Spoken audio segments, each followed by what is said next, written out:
اور کچھ علماء نے فرمایا کہ جن چند باتوں میں اللہ نے اپنے ابراہیم خلیل اللہ کو آزمایا، ان چند باتوں میں سے ایک بات ہے کلی کرنا۔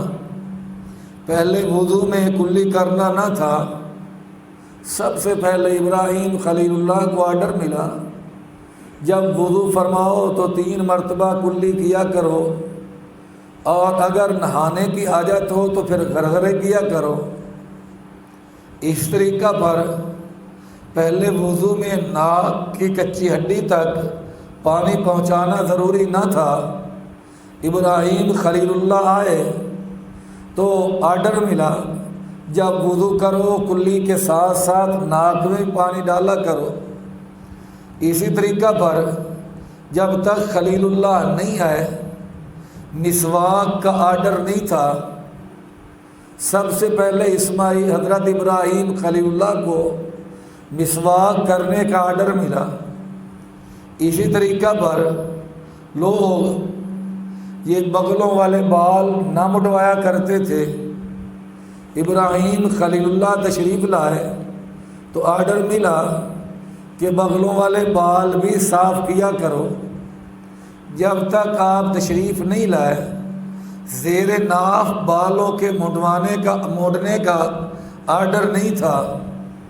جب آپ تشریف لائے تو آرڈر ملا بغلوں کی بھی صفائی کیا کرو اور زیر ناف بال بھی صاف کیا کرو۔ جب تک ابراہیم خلیل اللہ تشریف نہیں لائے ختنوں کا آرڈر نہیں تھا۔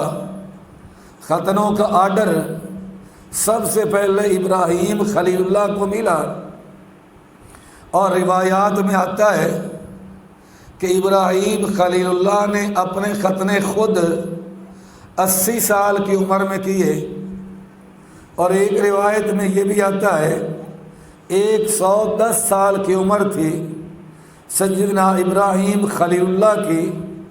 جب ختنوں کا آرڈر آیا تو حضرت ابراہیم خلیل اللہ نے ایک لکڑی کاٹی اور اس کو تیز کیا، تیز دھار بنایا۔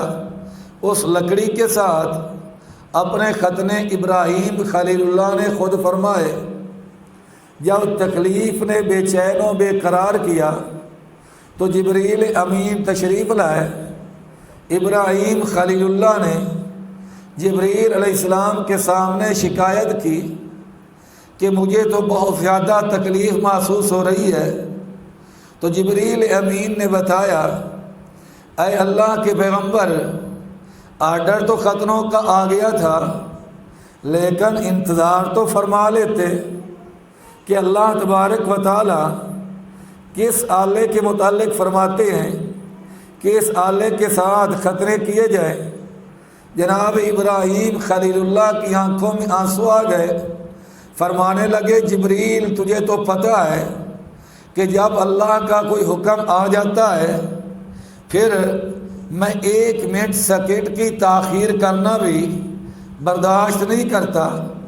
جب اللہ نے آرڈر دے دیا کہ آج کے بعد ختنے مشروع ہو چکے ہیں، بچے پیدا ہوں تو ختنے کیے جائیں، موجودہ لوگ جو اہل ایمان ہیں ختنے کریں، تو جبریل مجھ سے برداشت نہ ہوا کہ میں اتنا بھی انتظار کرتا، کیونکہ آلہ مل جاتا تو پھر میں اپنے ختنے کرتا، کہیں اللہ کے حکم کی تعمیل میں دیر نہ ہو جاتی۔ انہی باتوں کے متعلق اللہ فرماتے ہیں وَإِذِ ابْتَلَىٰ إِبْرَاهِيمَ رَبُّهُ، میرے محبوب پیغمبر اس وقت کو یاد کرو جب ابراہیم کو ابراہیم کے رب نے چند باتوں میں آزمایا، فَأَتَمَّهُنْ، ابراہیم کامیاب ہوئے۔ کیوں آزمایا اللہ نے؟ امتحان تو ہوتے ہیں، لیکن امتحان طالب علم کی استعداد کو پرکھنے کے لیے ہوتا ہے، طالب علم کی قابلیت کو دیکھنے کے لیے ہوتا ہے، طالب علم کی صلاحیت کو دیکھنے کے لیے ہوتا ہے۔ ابراہیم کی قابلیت کا، صلاحیت کا، استعداد کا تو اللہ تبارک و تعالیٰ کو پتہ ہی تھا، تو معلوم ہوا کہ ابراہیم خلیل اللہ کے امتحان خلیل اللہ کی استعداد پرکھنے کے لیے نہ تھے، صلاحیت کو دیکھنے کے لیے نہ تھے، بلکہ لوگوں کے سامنے خلیل اللہ کی عظمت واضح کرنے کے لیے تھے، خلیل اللہ کا مقام اور شان واضح کرنے کے لیے تھے کہ ایک تم ہو، بار بار میرے احکامات کو پڑھتے بھی ہو اور سنتے بھی ہو، لیکن عمل کرنا تمہیں نصیب نہیں ہوتا۔ ایک میرا پیغمبر ابراہیم خلیل اللہ تھا، ادھر میں اللہ کی طرف سے آرڈر ہوتا اور ادھر خلیل اللہ اس آرڈر کی تعمیل کر دیتے تھے۔ وَإِذِ ابْتَلَىٰ إِبْرَاهِيمَ رَبُّهُ بِكَلِمَاتٍ فَأَتَمَّهُنَّ۔ پھر یہ دیکھیں، عام طور پہ امتحانات ہوتے ہیں سکول کے بچوں کے، کالج کے طلباء کے، یونیورسٹی اور مدارس کے طلباء کے، ایسے کمرے میں ہوتے ہیں جہاں پنکھوں کا انتظام ہوتا ہے، ہوا کا انتظام ہوتا ہے، بلکہ اے سی لگائے جاتے ہیں۔ اے سی کمرے کے اندر طلباء کے امتحان ہوتے ہیں۔ قربان جاؤں، خلیل اللہ کا امتحان اے سی کمرے میں نہیں ہوا، خلیل اللہ کا امتحان اس کمرے میں ہوا ہے جس کمرے میں آگ ہی آگ ہے، جس کمرے میں آتش ہی آتش ہے، آگ کے شعلے اتنے بلند ہو رہے ہیں کہ علماء نے لکھا ہے 3 میل کی بلندی تک کوئی پرندہ اس آگ کے اوپر سے گزر نہ سکتا تھا۔